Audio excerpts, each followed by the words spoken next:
Magandang umaga mga Agila at yung topic natin ngayon is ano yung vibration at frequency. Kung kilala niyo mga Agila, si Thomas Edison at si Albert Einstein, nadiskubre nila mga Agila na yung isip natin is katulad ng yung isip natin mga Agila parang antena na nagre-receive ng frequency. At yan yung discoveries mga Agila na kahit na yung mga elites, alam nila na yung frequency can be manipulated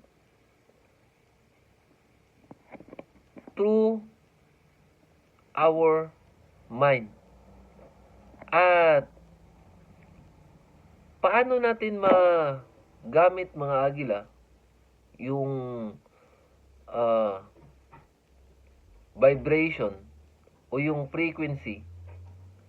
Yung paraan mga Agila is maunawaan natin na lahat ng mga nararamdaman natin, naiisip natin, creates frequency at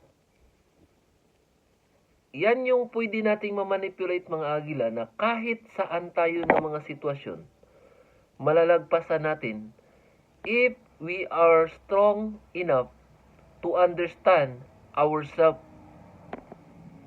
At yan yung technique mga Agila ng mga elites na gamitin nila yung universal law or universal knowledge or wisdom na hindi natin makita at magsunod lang tayo sa instructions nila at alam nila mga Agila kung paano gamitin ang frequency na makontrol nila ang karamihan. At ito yun mga Agila. Yung Bible mga Agila is not a word of God. It contains the word of God, but it also the word, kung tinatawag natin na devil mga Agila, is a frequency. Ang nandito mga Agila is the word of man na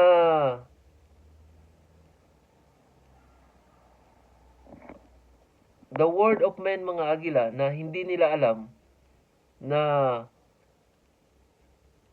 kung anong attributes ni God. At yan yung frequency of fear mga Agila na tinanim nila, pinrogram nila. Kasi ayaw nilang magising tayo kasi paano nila makontrol ang karamihan kung simula nating mahalin yung sarili natin na makaya nating malabanan yung mga sitwasyon. For example, yung experience natin mga Agila na pinagdadaanan sa pain, sa depression, that is part of our journey mga Agila na sinasabihan tayo na kung sa ano pa, yung higher self natin, yun yung process na ma-realize natin kung paano natin mahalin yung mga sarili natin. Ngayon mga Agila, sinasabi natin na mayroon tayong faith kay God. Ngayon, yung disciples ni Jesus mga agila, for example, ayun, na sinabihan niya na ako'y papatayin, tapos sa pagka-tatlong araw is magbalik ako. Ang tanong mga agila, sinabihan na yung mga disciples niya mga agila na ng 6 na beses, pero nasaan sila mga agila kung mayroon silang faith? Sinabihan sila ng 6 na beses. Ngayon mga agila, sinasabi natin na mayroon tayong faith kay God. Yun. Ang tanong, bakit mayroon kang faith kay God?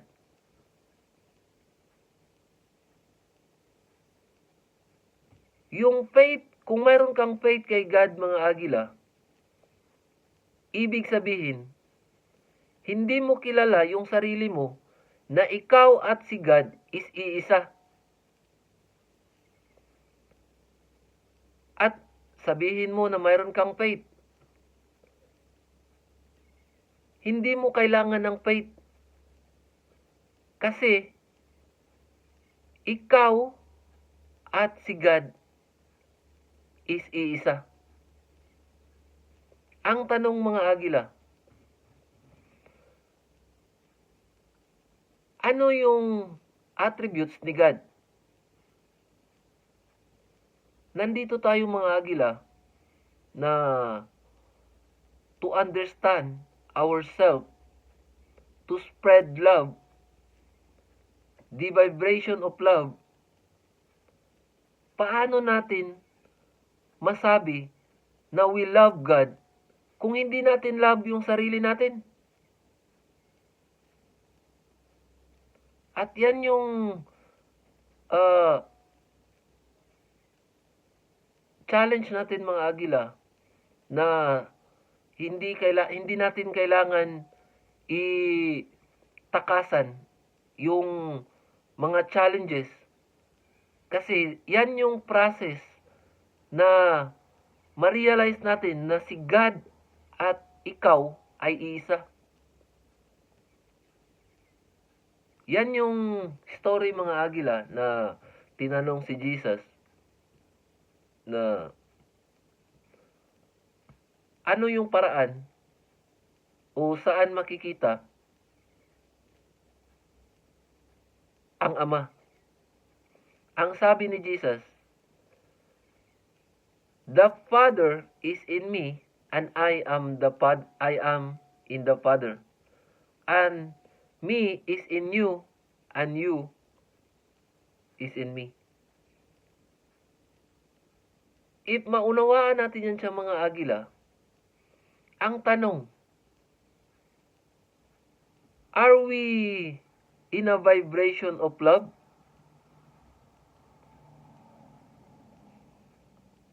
Do we love ourselves? Yan yung tanong mga agila na once we understand na they manipulated everyone's frequency na maging sunod-sunuran lang. Yan yung ibig sabihin mga agila, we don't understand na we are God. At ang tanong mga agila, saan tayo magsisimula? Paano natin iintindihin yung sarili natin, yung attributes ni God, na we are created in His image, in His likeness? Ang tanong, palagi tayong debate, nakikipag-chismis, nakikipag-talo,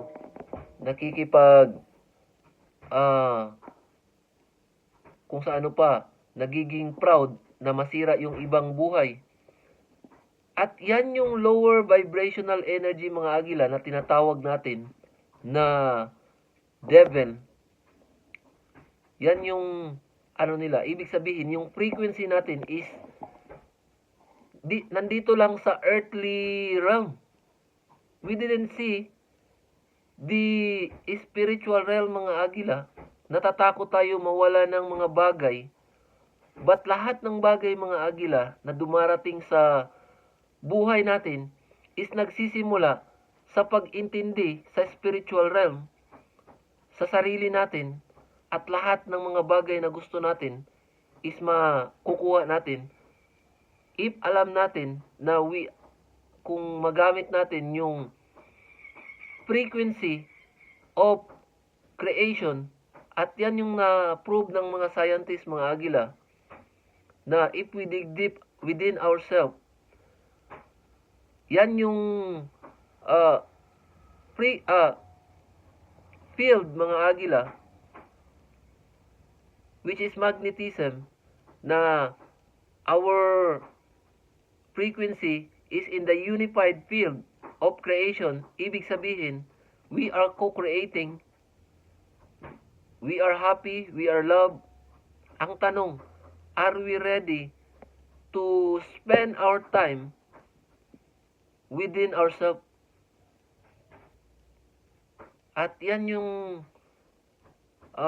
mga bagay mga agila na nandito tayo out of one's consciousness or out of reality, kasi we are living in a illusion that man created to block our rights to understand God itself, our essence. Malalim yun So, yun yung mission natin mga agila, na maunawaan natin na God is within you. At we miss all the points mga agila na kung sa ano pa iniisip natin, nagdadasal tayo, naghihingi tayo, we don't even recognize the divinity of every human being. At yan yung kung sa ano pa nawala tayo ba, we are materially wealthy, but in spiritual we are very weak.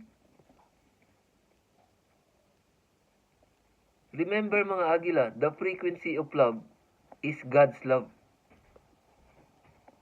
Your thoughts and intentions is a form of prayer. At yung words na lumalabas sa mga bibig natin is a spell na nagkokontrol ng frequency na our auric field. At kaya yung words na naririnig natin na suffering, na magpunta ka sa impyerno, is a form of kung sa ano pa control or magic na mag-sink in, imbis na ma-express natin, ma-experience natin kung ano yung matutunan natin, na block yung awareness natin. Kasi ang nandito is the word of man na who doesn't know God. They only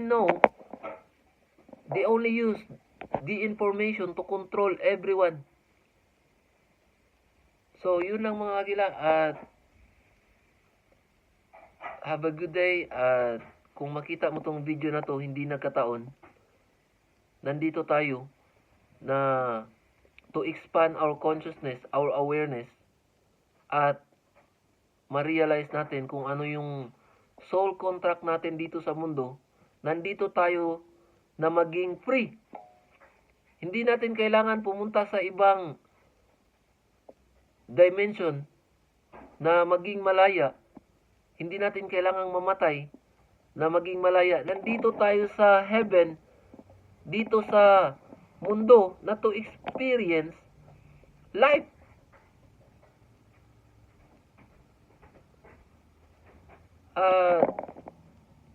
Yan yung mga agila, quotes ni Bob Marley na life is nandito. Once we spend our time mga agila na we see every moment na ginagawa natin yung mga bagay na nakapagpapasaya sa atin, na to grow, to evolve, at hindi yung nagpapasaya sa iyo na sirain yung ibang buhay ng tao. Is it the God's essence na ginagamit natin o yung God's frequency? If we love ourselves mga agila, if we love the people that surrounds us, ibig sabihin, we understand the essence of God, the nature of God. At yan yung pagkakataon natin na mag-spread ng love, to be happy. Every moment mga agila is napaka-importante. Huwag nating isipin anong nangyari, ginawa sa past o anong mangyayari sa future.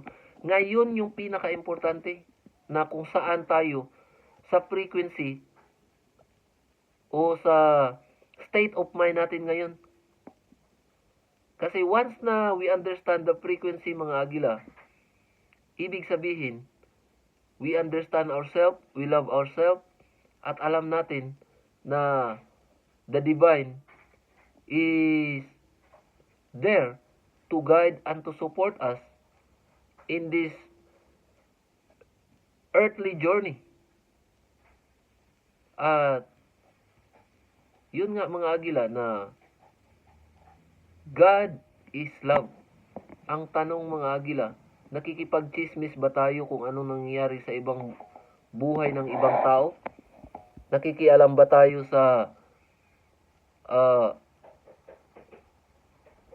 buhay ng ibang tao? Nakakalimutan natin na hindi natin tinitingnan kung saan tayo sa state of mind natin ngayon. Ano yung frequency? Is it frequency of God or in the higher vibration, or is it in a lower vibrational state of mind na tinatawag nila na demonyo? Once na ma-recognize mo yan sa mga agila, ibig sabihin, we are starting to grow and evolve na hindi tayo maapektuhan ng ginagamit nila na control, na once na hindi mo to gawin, mapunta ka sa illusion na burning hell, which is kung saan pa ginawa nila na matakot tayo, at alam natin na yung frequency of fear is nag-block ng will natin na to be happy, na to be authentic sa mga sarili natin. So yun lang mga agila, at giving you peace, love, and light.